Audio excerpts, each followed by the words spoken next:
ये भी क्वेश्चन बहुत बार पूछा जाता है कि मैम क्या सेक्स टॉयज को यूज करना या फिंगर्स को यूज करना सेफ है, क्या करना चाहिए। और जो लोग करते हैं कभी बार लोग उन्हें हॉ कंसिडर करते हैं, जानते हैं कि क्या सोसाइटी के टैबूज हैं, क्या यूज करना चाहिए, सेफ्टी के क्या प्रिकॉशंस है, किन चीजों का ध्यान रखना चाहिए अगर आप यूज करते हैं, सबके बारे में बात करूंगी। मुझे पता है ये टॉपिक आपके इंटरेस्ट का है, तो वीडियो आप अंत तक देखेंगे, चैनल को सब्सक्राइब करना नहीं भूलेंगे। तो चलिए शुरू करते हैं सेक्स टॉयज या उसकी फैंटेसीज और क्या प्रिकॉशंस लेने चाहिए।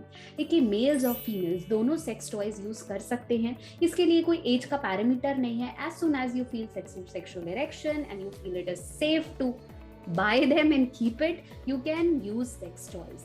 सेक्स टॉयज बहुत अलग अलग कैटेगरीज के और बहुत तरह के ब्रांड्स के और बहुत लेट्स से अलग अलग मटेरियल्स के मार्केट में अवेलेबल होते हैं। सेक्स टॉयज को यूज करना बहुत सेफ है और सेक्स टॉयज को आप अपनी इंजॉयमेंट, अपनी फैंटेसीज के अनुसार यूज कर सकते हैं।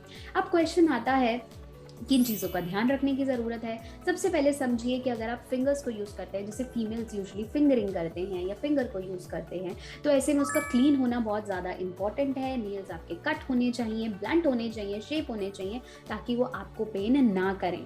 बहुत बार जब क्लाइटोरिस स्टिमुलेशन फीमेल करती है, जैसे हम कहते हैं कि अपने लोअर लिप्स के साथ खेलती हैं, तो क्या होता है कि वो नेल्स चुभते हैं, या वजाइनल फिंगरिंग करती हैं, पेनिट्रेटिवली करती हैं, तो भी प्रॉब्लम्स आती हैं। या फिर जब सेक्स टॉयज यूज़ करते हैं तो उनका क्लीन होना उनका बहुत ज़्यादा इंपॉर्टेंट होता है। कभी कभार हम रात को कर रहे हैं सेक्स टॉयज को यूज़ और फिर ऐसे ही सो गए, क्योंकि सेक्स करने के बाद नींद भी बहुत जोर से आती है, तो आप ऐसे ही सो गए, अपने ध्यान नहीं रखना है अपने हाइजीन का, उसी सेक्स टॉयज को फिर नेक्स्ट डे यूज़ किया, तो that is absolutely wrong. Cleaning the toy is very much important. और अगर आप इलेक्ट्रॉनिक टॉयज यूज़ करते हैं, जैसे फीमेल वाइब्रेटर्स हैं या जो मेल में वाइब्रेटर्स आते हैं, उन्हें अगर आप यूज़ करते हैं सेटिस्फेक्शन के लिए, तो हमेशा उनके इलेक्ट्रॉनिक जो आप जहाँ से आप सप्लाई कर रहे हैं या चार्जिंग का है, आपने बहुत ज़्यादा ध्यान रखना है।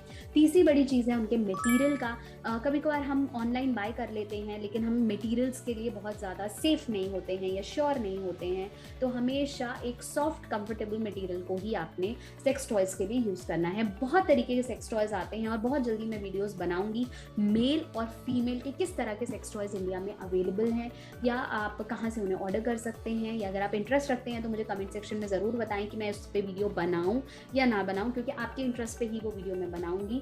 और सेक्स टॉयज को आप डेफिनेटली यूज़ कर सकते हैं। अगर आप मेरा परसेप्शन जाने, देखिए, अगर आपको सेक्सुअल फैंटेसीज होती हैं तो आप डेफिनेटली किसी लड़की की लाइफ खराब करें या किसी लड़के के साथ फन करें और उसके इमोशंस के साथ खेलें, या फिर आप पेड सेक्स कर रहे हैं और फिर आप अनसिक्योर हैं, आप अनप्रोटेक्टेड कर रहे हैं, आगे आगे आपको भी लाइफ में प्रॉब्लम हो सकती है, तो ऐसे में किसी सेक्स टॉय पे इंडल्ज होने में कोई प्रॉब्लम नहीं है। अगर आपको वो इंटरेस्ट देता है और आपको वो सेफ्टी दे रहा है, आपकी सेक्सुअल फैंटेसीज को भी पूरा कर रहा है, then it's absolutely safe. It is up to your choice कि आप कितना उसे यूज़ कर रहे हैं, लेकिन अपनी सेफ्टी, अपना हाइजीन आपके लिए सबसे ज़्यादा इंपॉर्टेंट है। वो मैंने इस वीडियो में आपको बताया है। स्पेशली जो इलेक्ट्रॉनिक्स गैजेट यूज़ करते हैं उनके बाद बहुत ज़्यादा ना बटन्स होते हैं, may be slow vibration, high vibration, उनका आपने बहुत ज़्यादा ध्यान रखना है, क्योंकि वो धीरे धीरे आपकी जो मसल्स हैं उसको भी कहीं ना कहीं ल्यूज और ल्यूब्रिकेट करता है। हाँ, अगर मैं ल्यूब्रिकेशन की बात करूँ तो एक अच्छा ल्यूब यूज़ करना बहुत ज़्यादा इंपॉर्टेंट है।